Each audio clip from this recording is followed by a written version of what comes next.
Hey guys, so it's Friday. This is the music theory lesson, and like I said last week, this theory lesson is talking about how scales and chords help define the overall key of a song. Now, we are bassists. 99.9 to the 5 billionth decimal place, you are playing one note in your bass line.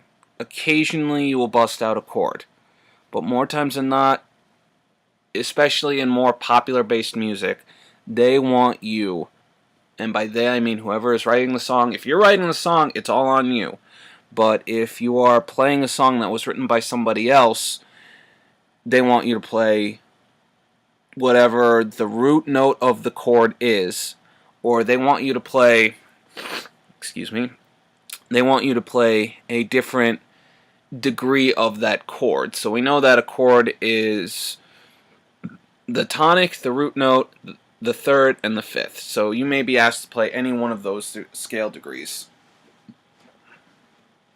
But this is why we are learning about charting things out, because one of the easiest ways to figure out what key your song is in, you look at a chart and you find if it's a song that resolves on a chord, you look at what that chord is.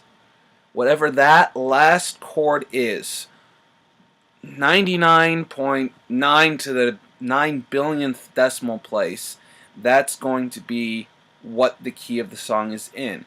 The only exception is if the song modulates or changes to a different key. In that case, you'll be looking for a different endpoint, like ending chord, to decide what the key of the song is in.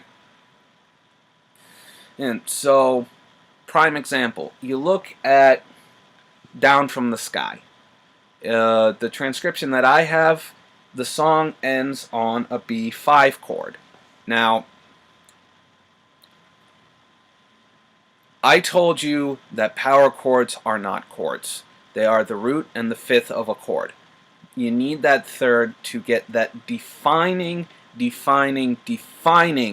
major-minor difference. And root and five doesn't have it. So this transcription, they want you, this song, they want you to have they want it in your ear that it's a, be a song key based around the key of B, whether it be major or minor. Now, let's just take a look through this song, and we can say that there is no real D sharp, there's no real D natural. Oh, here we go. There's a D major, or there's an imposed D major in the song at certain places, but you leave out the F sharp and the A of that D major, or in this case the A, and you have a D natural sound. So it's an imposed D minor chord, and so the key itself is based off of an imposed B minor. It's an imposed B minor key, and I say imposed because there's no actual B minor chord being played. I mean, if you want to get really technical, and actually, at one point there is an actual B minor chord played, but it's at a different point. But we've deduced looking at all the different power chords, because with power chords you basically can just look at what that root 5 chord is, take out that fifth, and just look at how all the chords lay out. And by how the chords lay out, you can see, okay, this looks like a minor chord, and since it starts and ends on a B5 chord, we can deduce that it's a B minor chord. That is a B minor key. That's for more rock-based music, looking at all the riffs. But if you look at a song like The Locomotion, which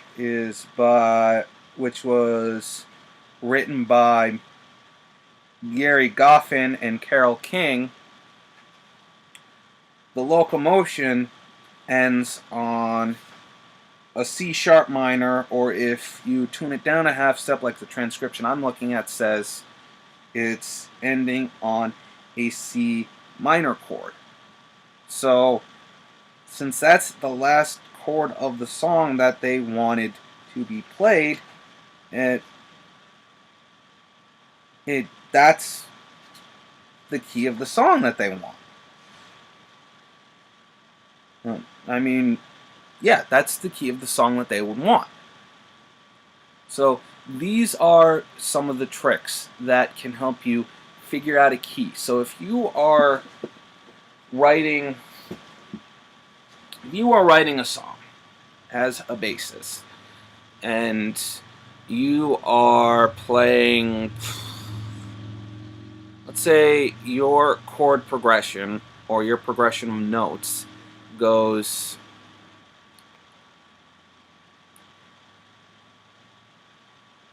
well, let's just say whatever note you start on, if it's the same note that you end on, and you're playing just the root note chord, the one of the chord, you know whatever note you end on and probably started on, that is going to be the overall key of the song. So if this doesn't make much sense for you, message me. I'll try to clarify this in the blogs and all that. Just, keep at it, and all this stuff does make sense, believe me.